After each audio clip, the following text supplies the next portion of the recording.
Coming up on the Ministry of Guitar, how Spotify is going to try and get you to pay a lot more. The leaked PRS SE Guitar that may just be the best of them all. And finally, has Gibson actually jumped the shark and given themselves a red eye? That's what we're going to get into. So, hi everyone, welcome back to the Ministry of Guitar. I'm Utkarsh, coming to you from Singapore. As always, if you like what's going on this channel, please do actually put an action to show that like by liking, subscribing, and sharing. It really helps. Now, this has been an interesting week where I've started getting my guitar news from very non-guitar sources. It began with the video that I showed you that I did earlier this week, the Economist's interview of Fender CEO. And then, lo and behold, just a couple of days later, I got some guitar news, or rather music news, I would say, not from any of the usual suspects, but from Bloomberg. So as I've told you many times, I live in Singapore, one of the financial centers of the world. I have friends who work in the finance industry, and occasionally something interesting streams through. And this may just be not an exclusive. I'm not really a news outlet or anything, but it is definitely something that no one in the guitar or in the music press is necessarily talking about yet. And this is what Bloomberg had to say. There's something called a Bloomberg terminal. They keep giving industry news across different industries. This is how all your hedge funds and your all the traders and Wall Street, that is how they make money. They get to this information before anyone else so that they can take advantage of it. So this is one bit of that information. So Spotify to unveil new premium plan with playlist audio tools.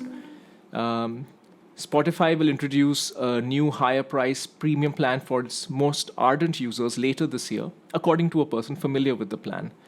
Users will be charged at least $5 more per month for access to better audio and new tools for creating playlists and managing the song libraries.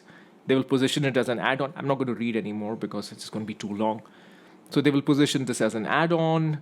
It'll be about a 40% markup. That's quite expensive given we are at, I think, $10 or $11 already. The person didn't want to be identified. And the plan internally was dubbed super premium, I'm guessing. It'll give subscribers access to high fidelity audio. It was originally announced in 2021 but delayed. And then Spotify, and now the bottom of this table is talking about how Spotify is going to make more money, because ultimately publicly traded companies, they have to figure out a way to be more profitable. I've talked a lot about this on this channel. You have to recognize that in capitalism, in shareholder capitalism, this is the reality.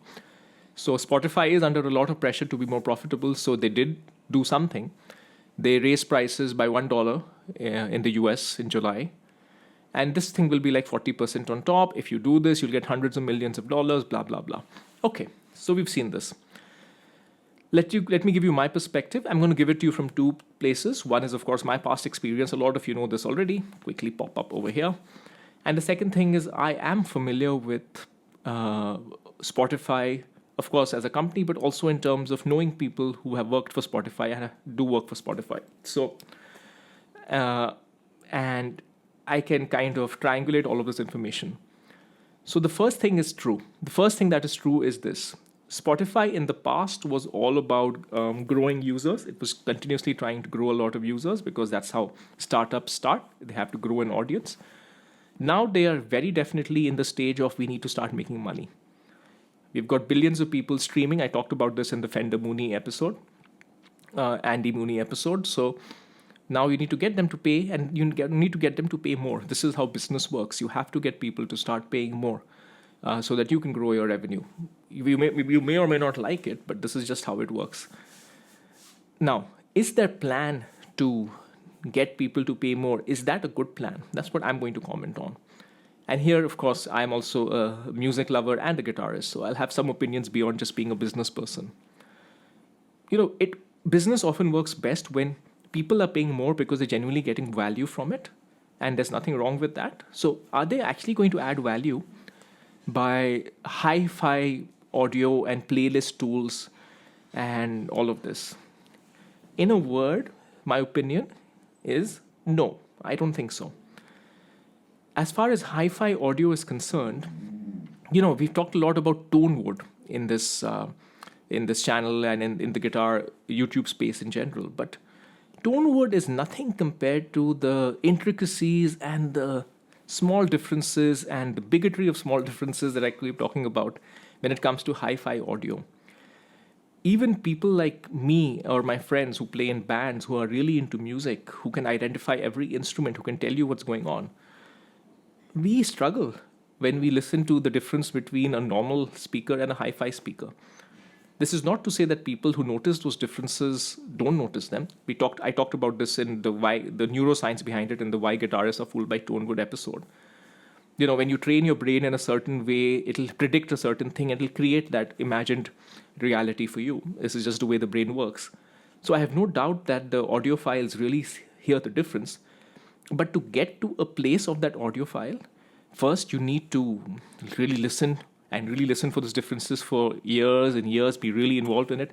Secondly, you need the right equipment where these differences come out, which are very, very expensive. If you think the guitars get more expensive, look at hi-fi equipment, high-end audio. That is a whole different curve. So even for someone like me who's really into music, who plays music, who appreciates music, for me, there is no utility from getting into such high-end audio, and consequently, there is no utility from this Spotify Hi-Fi Premium. I'm fairly happy with the sound on Spotify as is. I may want to improve the speakers in my car a little bit. That's about it. And that too, not too much. I'm fairly okay with what it is, right? I'm not obsessed with bass. And now, let me not make it too much about myself, but in general, for most of us, we are quite okay with the quality of the sound. So why would we create a problem that doesn't exist, create this artificial need in us where we need the music to be that wonderful quality, which most people can't notice except us if we have trained ourselves, and we have to spend thousands of dollars on equipment and also pay a little bit more for Spotify. So I have no doubt that the Spotify Supremium will appeal to people who are already in the super high-end audio space, whose ears are already trained in that way. But I can bet that if they're looking at this as a strategy for mass adoption, if they're looking at, say, hey, we have so many Spotify Premium users, I am one of them who pay money. And by the way, full disclosure, I have been a Spotify Premium user for I think more than 10 years, or certainly since it began. And most certainly before it came to Asia. I had friends in Europe who were telling me about Spotify when they shifted there, I think 2011, 2012, whatever the dates are. All these years kind of fly by. And I could not believe the concept of basically having an iPod available to you anywhere, right? Because previously in the past, I used to have, also aging myself, I used to have an iPod where I put all the music that I could get, and I used to carry it around. But I liked the idea, wow, now you can have it everywhere on the internet. That was amazing. So I immediately signed up for it. So I am a real Spotify Premium loyalist, and I have no interest in this. Let's talk about the other parts of this.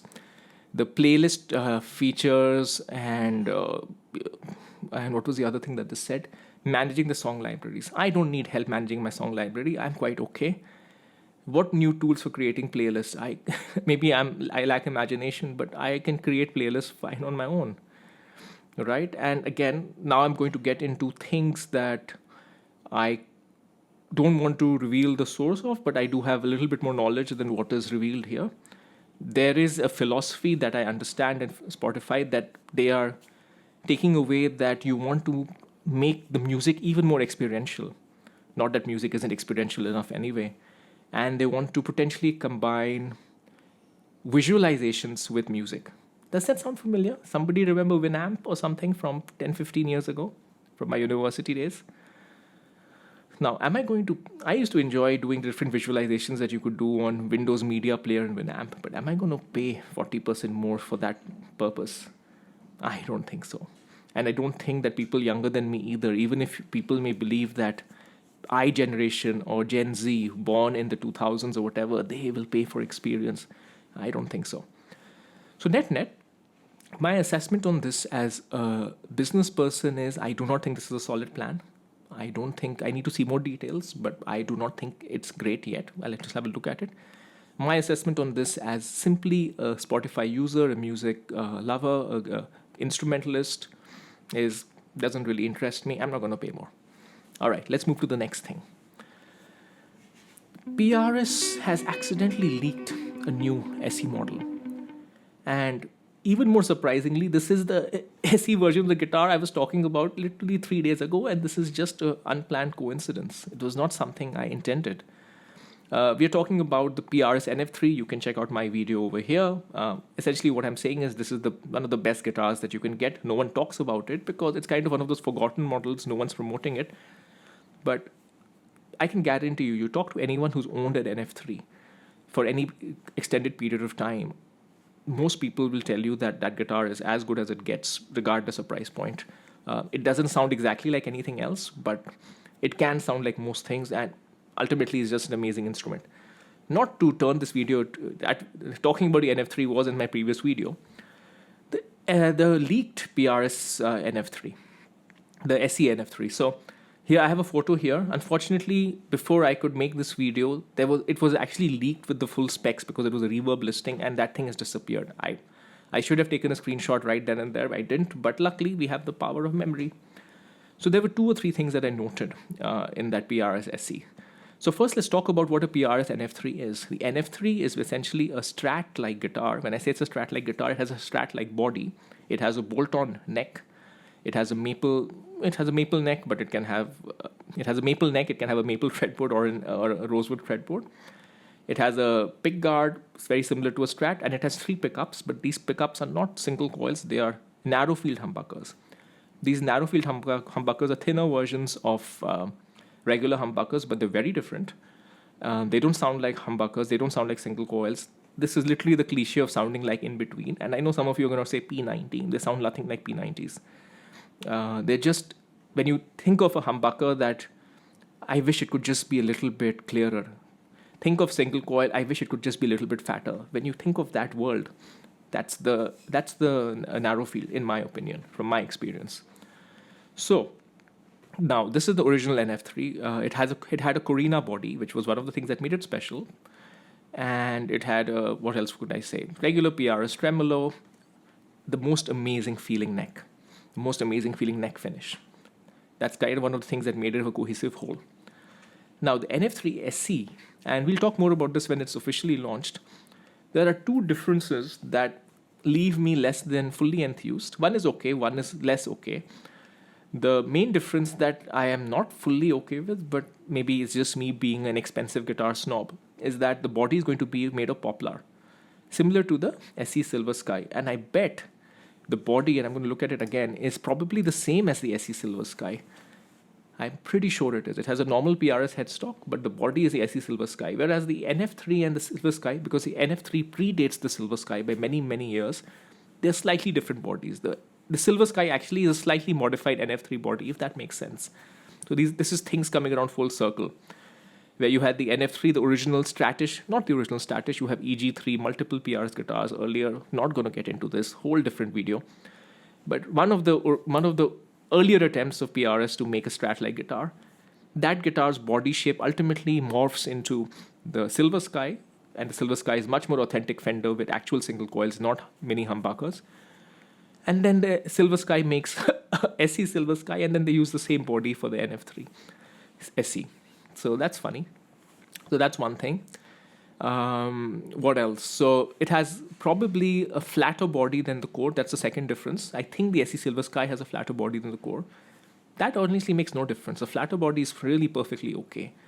In fact, I would say the contours on guitars is a very personal thing. Some people will really like it. Some people like me are, I like the contours on a core PRS because of the violin carve. It's more of an aesthetic thing than a playability thing. But at the price, I really am okay. Now, why did I say in the beginning of the video that this may be one of the best yet?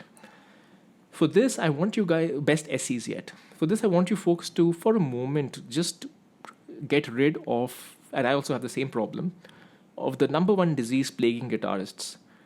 What they did in the 50s was best. The 50s archetype of a single coil or a PAF is the best thing possible for an amplified electric guitar. They are definitely linked to iconic tones, and anybody who shapes tone will tell you that there are 100 other ingredients other than the particular single coil or the particular humbucker that make a final tone, including recording tools, so many different things. So the utility of needing exactly that to replicate that exact tone is debatable at best. But why is that tone necessarily the best? Why can't electric guitars make a slightly different tone, or a tone in general that is nice, even if it's not exactly Hendrix's tone from uh, All Along the Watchtower, or exactly Clapton's tone from Sunshine of Your Love? Those are great tones, but they don't have to be the only tones. So for me, the power of the NF3 core was that the mini humbuckers are such a forgiving set of electronics, in the sense that it can sound like a humbucker, it can sound like a single coil, it reacts very well to volume changes. It is the perfect thing, kind of, I think of a universal key or a universal adapter. It kind of is a universal thing that can go anywhere, can sit in a mix very, very well. So if you really just want a guitar to just pick up with a band and play, and you're not fussed about, see, if you're choosing a humbucker or a single coil guitar, you are making a very definite stride in one direction. So if you're picking up an SE Silver Sky, you are making a very specific single coil sounds, and you will be found wanting sometimes when you want a humbucker kind of sound, like say you want to play Sweet Child of Mine as an example. On the other hand, if you pick a humbucker guitar, even if it has coil splits, yeah, it'll do a decent enough job, but you could sometimes be feel wanting a more single coil flavor. This thing kind of bridges the uncanny valley between both, that you can do either. And I do this on my core NF3. I often switch from say Red Hot Chili Peppers, Can't Stop, that beginning riff, to Enter Sandman by Metallica, and it does both equally well.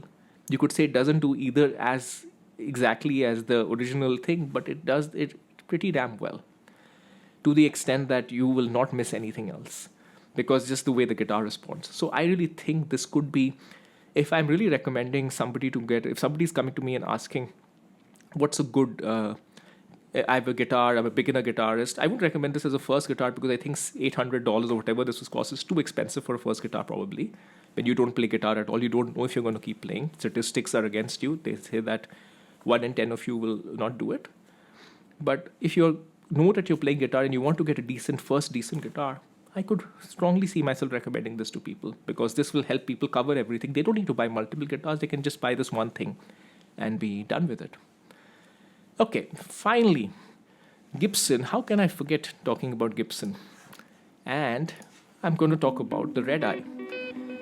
So, okay, what am I going to talk about? We're going to talk about a replica of a famous guitar, but the famous guitar is now not owned by the person who made it famous. It's owned by a collector/musician.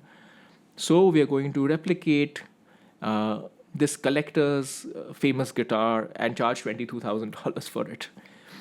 Okay. Now, there are two reasons why I wanted to talk about this one. Because it is not new for Gibson to create replicas of collector's guitars, things collector's choice.